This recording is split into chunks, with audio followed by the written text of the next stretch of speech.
For 15 years, I've experienced what is called a Kundalini awakening, and it's been non-stop for that entire period of time. There's been a few moments when it has changed or not been apparent, but more or less every single minute of the last 15 years, I have been experiencing extreme energy running up and down my spine, and it's been debilitating to my life. But it's also taught me so much about myself, and it's changed my view on non-duality, who we are, spiritual practice in general. And I don't think I've ever really gone into detail to talk about exactly what happened and what is happening and how that has affected my way of viewing this kind of stuff. It also gives me a very different perspective than most people who give a Kundalini awakening video and say like, oh, it's amazing, mind is blown, life is so good now, and it's so different, I see everything, and it kind of, there's a bit more to it than that, and things change when you have this non-stop for such a long time. And it also changes why you would want to do this and what you can get out of it. And also there's a lot of things that people simply get wrong, and it messes up their practice because they just create a lot of ego or self from experiencing experiences like that.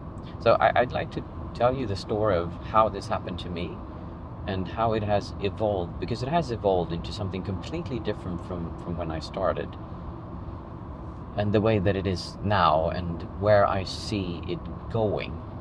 So for those of you who are new to the channel, my name is Martin Peterson, and I lived as a Buddhist monk for 6 years.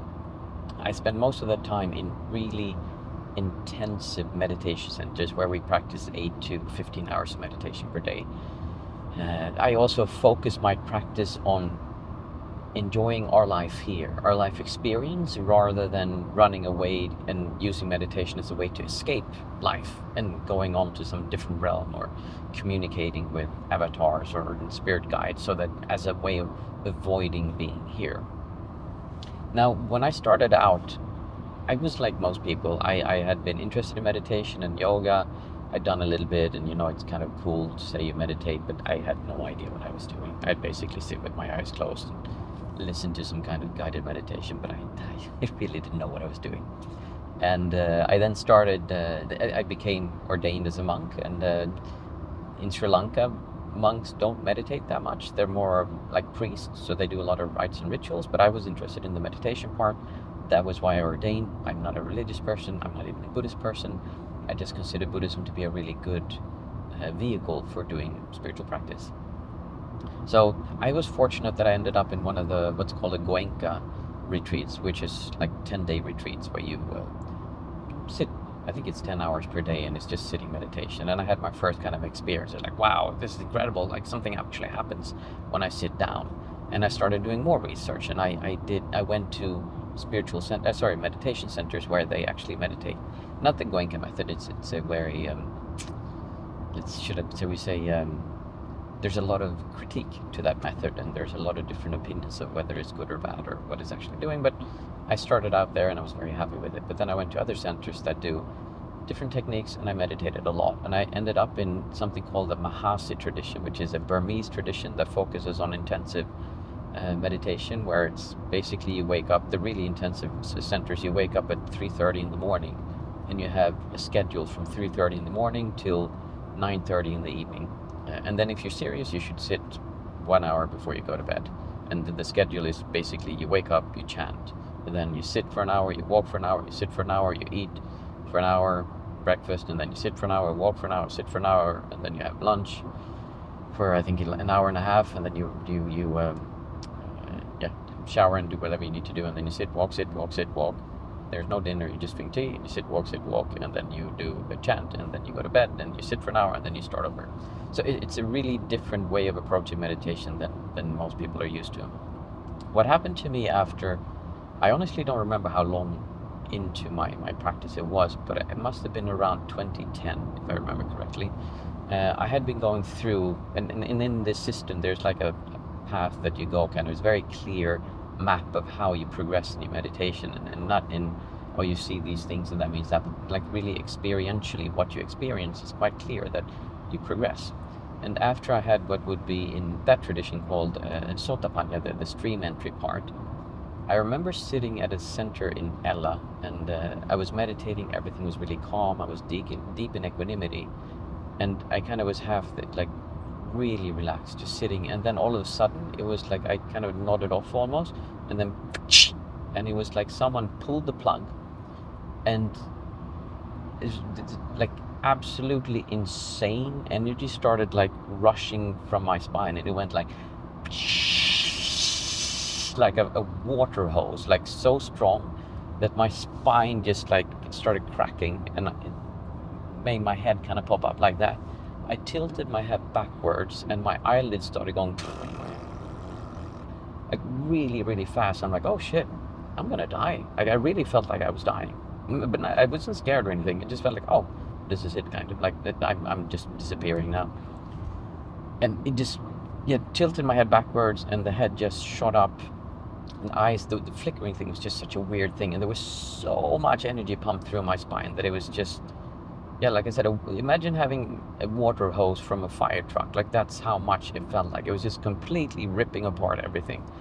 And I was sitting there, and it's like, oh my goodness, like, wow, what is this? And I bent back, and it lasted for, I honestly can't remember how long that experience was, but I would guess a few minutes. And then after that, it was just like, and then the mind just kicked in.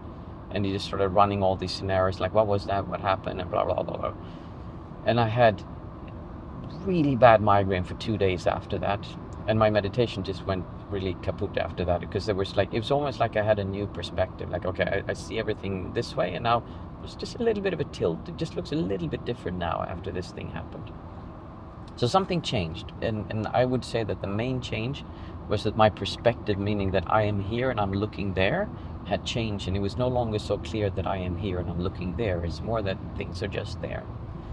After this, what happened was that constantly, non-stop, I would have like a standing pillar of energy in my spine, and it would go up and it would go down, and it would go up and I go down.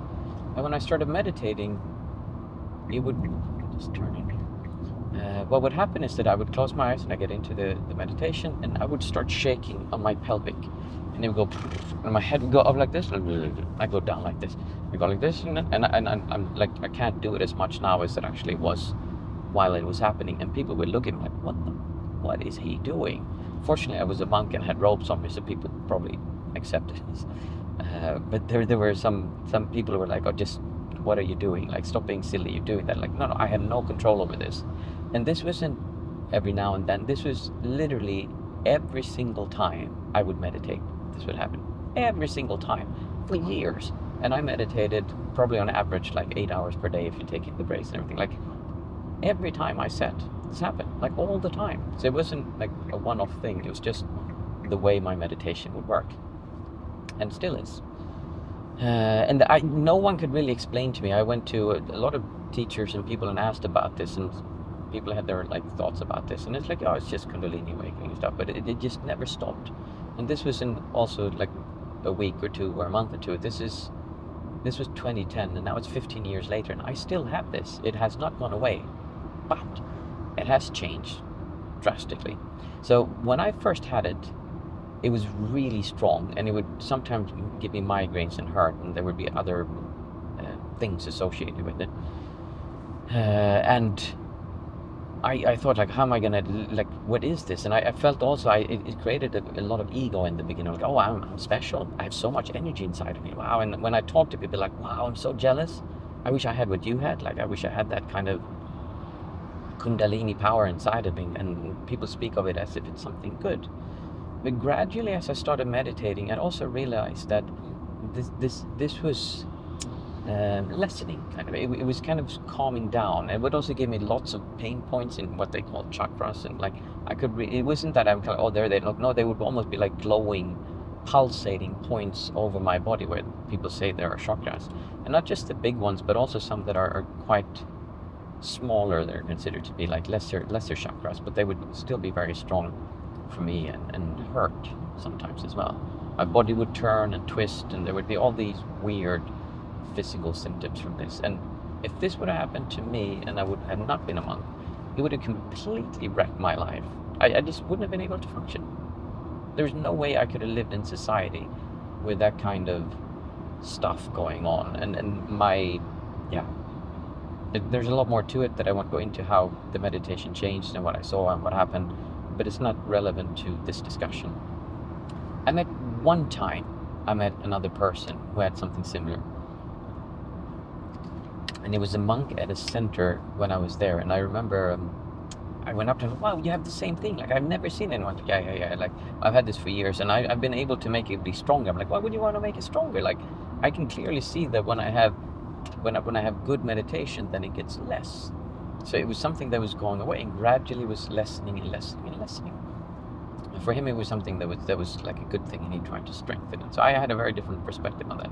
But if you believe in Kundalini and you believe that energy is like a good thing and you want to have that, then yeah, sure, that makes sense. So as I progressed, like, this lessened, but it also changed in how it felt. So at first it was really debilitating, but then afterwards it would be more of it could sometimes be like, it felt like I had an iron helmet on. It would always be something on, but it also changed how I meditated. I no longer needed a meditation technique. I just close my eyes and I'm aware, and I have all this tension and movement going up and down, and that's what I focus on. That's all I do. Honestly, if I wouldn't have been for that, I would have probably been a pretty crappy meditator. I don't think I would have been able to do what I did if it wouldn't have been for this going up and down. A lot of issues with it also. Many sleepless nights, a lot of pain and suffering that came from this, that has made my life at times unbearable, just really, really difficult to manage because of this. But it has gotten less and less, and especially when I started going to Plum Village in France, which is a center that focuses more on the enjoyment of life, of being grateful and appreciating your surroundings and being there and talking, interacting with other people. What I noticed was that I had a different kind of experience. Instead of blissful states, instead of these really strong concentration states and like weird stuff that I can't even put words to, all of a sudden I started having another kind of experience. I had it before. I call it now a non-centric experience, or a non-dual experience, even though I think what people call non-dual is actually a enlarged singular experience. It's not actually non-dual, in my opinion. What started happening was that when I was walking around, all of a sudden the whole world would almost start being magical. I would look out and I'd feel this calm serenity inside. There was just a sense of fulfillment and of calmness to a level that you have when you're a child and you're just safe with your family, or you're out walking and there's sunshine and it's just happy and you just feel like, wow, I can do anything, but I don't need to do anything. It's just fulfillment just of being here, of like this deep-seated stillness. And that's also something people say many times when they have these spiritual experiences. They say, oh, there was stillness and everything's so quiet. The quietness they're describing is that this, what I call distortion, this vibration kind of calms down and it feels still. So what happened was that when I had this magnificent experience of reality, of really seeing reality as it is, without me being there, actually everything was just there. There was nothing I needed to do with it. I didn't need to change anything. I didn't need to be anyone else. I didn't need to meditate. The world was just fine the way it is. The Kundalini disappeared. This, what people call energy, was completely gone. My chakras were gone. I couldn't feel them anymore at all. There was a sense of, wow, this is incredible, what's this? And that wowness has also lessened the more I do. So the way that I interpret this, there's basically two ways that you can see this. People call it energy, and we associate energy with something positive, like it's something you want to know, what you want to have more of. I consider this to be blockages instead of energy. So we kind of, when we get more of this, like Kundalini awakening, it's actually that we have blockages, more of the blockages that we are feeling. The reason this has been so different for me than, except for that one person, and I had never heard of anyone else going through it like this. My belief, at least, is that I have 3 herniated discs in my neck. I think it's L456. That has been incredibly painful for me. And that's where, like, I could feel it go up and then it's there, and then my head would kind of like twist to the side and create pressure and go up and down. So very likely the reason I have had it as bad as I have is because I have some kind of blockage from the from my herniated discs that is making this flow not functioning. And that's why I have this really strong energy moving all the time up and down, and I can feel it. I can kind of experience the world a bit differently than most people when this happens as well, which is all the time. So I just feel people different than I did before. That's one way of viewing it, meaning that it's not actually a positive energy, it's actually blockages that we are feeling, and we're just feeling that tension of whatever it is. It doesn't have to be like some magical spiritual energy. It could simply be a fluid or some electricity or something that we're not aware of are able to measure yet, that is going up and down the body, and that's what you're feeling as energy. The other alternative is that it actually is energy that is like coming up and down, and when we feel it is whenever we have the chakras, meaning we want to strengthen the chakras. No, we want to make the chakras disappear. It could simply be that there's some kind of connecting points, and when they connect, we feel them, and then we feel the energy. But when you're non-centric or non-dual and you don't feel a sense of self, they disappear. So meaning maybe that energy creates a separation, but when you actually view it differently, then it goes away. So it all depends on how you want to view this, and it doesn't really matter. My main takeaway for you here, if you're listening to this, is that don't get caught up in this. Don't create a lot of ego thinking, oh, I'm so special, I've had this, my life is going to change, it's going to be so amazing, and I'm so different from everyone else. You know, those average spiritual people who don't have Kundalini awakenings like me, like I'm so special. Don't get into that. Don't think that this is something that's going to make you more of self. And unfortunately, that's how a lot of Asian spiritualism is, that it creates like these images of superhumans and super beings. It's like that are bigger than anyone else, and they can see things outside. It's just going to create more self, more of you that you're going to have to get rid of. So it's something that happens and it changes, but it's not something that you should get caught up in. So as this has changed, I have also noticed that when I'm able to tune myself into non-centricness, meaning I don't feel a sense of self, my perspective drops. I no longer have the feeling of I am here and I'm looking there. That's just not how I perceive the world. It's like right at the eyelids, just painted on. There's no distance between me and the things outside. And this changes to a certain, it feels like it's never there, but then I also know when I really go into what I call non-centeredness, non-duality, it completely disappears. And then there's this sense of ease, because there's no longer any kind of energy inside of me. It's just, and it's not neutral, it's more still. It's fulfillment. It's the feeling of being completely fulfilled and still and not needing to do anything. And it's a calmness and a sense of just wonder of using your senses. Not because, oh, I'm here sitting in the car, it's nice weather. No, it's just there's things that I can see, and the feeling of being alive is so peaceful, so calm. There's nothing missing. There's nowhere you need to go. There's nothing you need to do. Everything just is. And that is what I consider to be the thing we're striving for. In other words, not escaping from this world, going over there, because, well, if I could just talk to spirit guides, if I can just have a jhana, a concentration state, then I can escape this world and experience something better. But no, when you're really here without a sense of self, everything changes. There's nothing you need to do. And this seems to be what the Buddha was talking about when he's saying liberation, because you are liberated. When you're not feeling any chakras, when you're not feeling any Kundalini, no any energy, and I don't mean it as like you're walking around normally, but I mean like when you're really clearing all of that and there's nothing left, then there's liberation, because you don't need to do anything.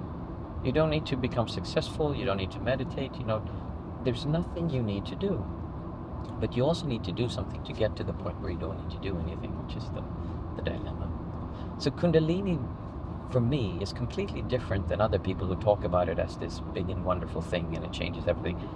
Absolutely, it can be a change, but I think for a lot of people, they just create so much self from an experience like this, and they start talking about it, they go online, and I've seen people have channels who just talk about Kundalini awakenings, and it's so magical, and we're the special people, and we like can communicate, like it's just rubbish. Just drop all of that.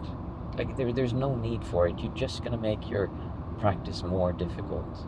Instead, see it as something that helps you realize that there's more than how you normally interact with the world. Because it really, the big change is that it changes how you interact with the world around you. It changes the perspective between you and the world around you. Now, as I said, when it really changed for me was when I was going to Plum Village and I was focusing more on enjoying and appreciating the world around me. Because the thing is, the sense of self, the thing we call a self, thrives on conflict, it thrives on drama, it thrives on constantly having something that you fight with and then you want to be different. That's how the self is creating, and that creates all this Kundalini, this energy. But when you drop that and you enjoy being here, there's nothing that needs to change, because feeling good or being in a good mood is like the kryptonite for the self. It just completely tears it apart, because it needs to, it thrives on conflict, and without conflict it can't exist. So instead of going too deep into all this spiritual stuff and like going out there, just focus on enjoying your life experience and enjoying being right here instead of trying to get over there, which includes having a Kundalini awakening, getting deeper concentration states, doing spiritual stuff, that going to like your spiritual teacher or guru. And it's like there's none of that is needed, but there is something that you need to focus on yourself, which is to learn to enjoy being here.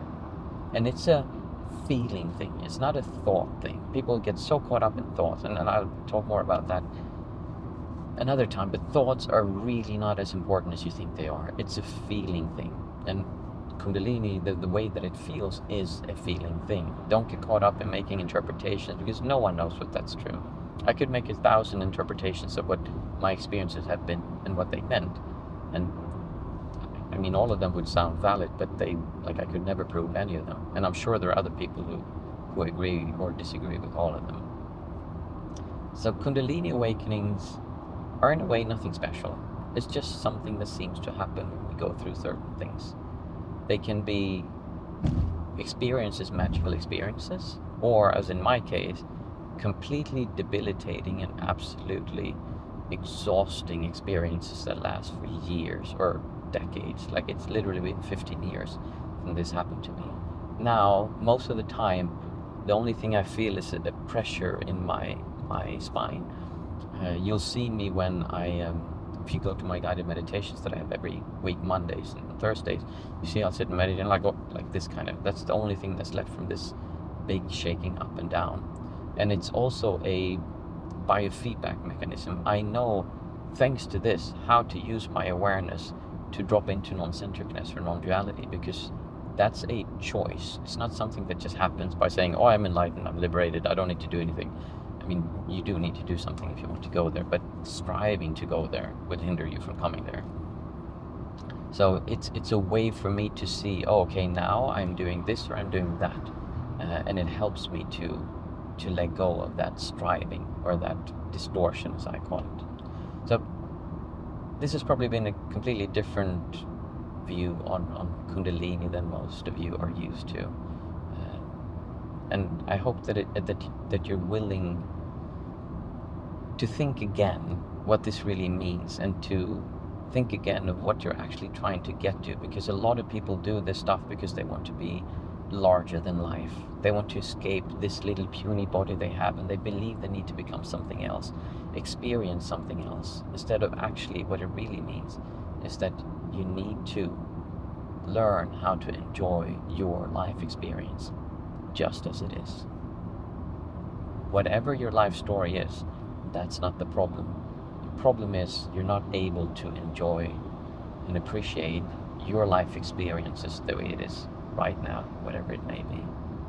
There are so many ways of meditating, and I think that the thing that I always land to is the most basic and easy meditation there is. And if you want to learn how to meditate more like I do, I made a video here where I go through why breathing meditation is absolutely genius and such a useful thing to have instead of overcomplicating it. And I highly recommend you to look at that video if you're interested in Kundalini awakenings and having spiritual, I'm not going to say awakenings, but progressing in your spiritual practice.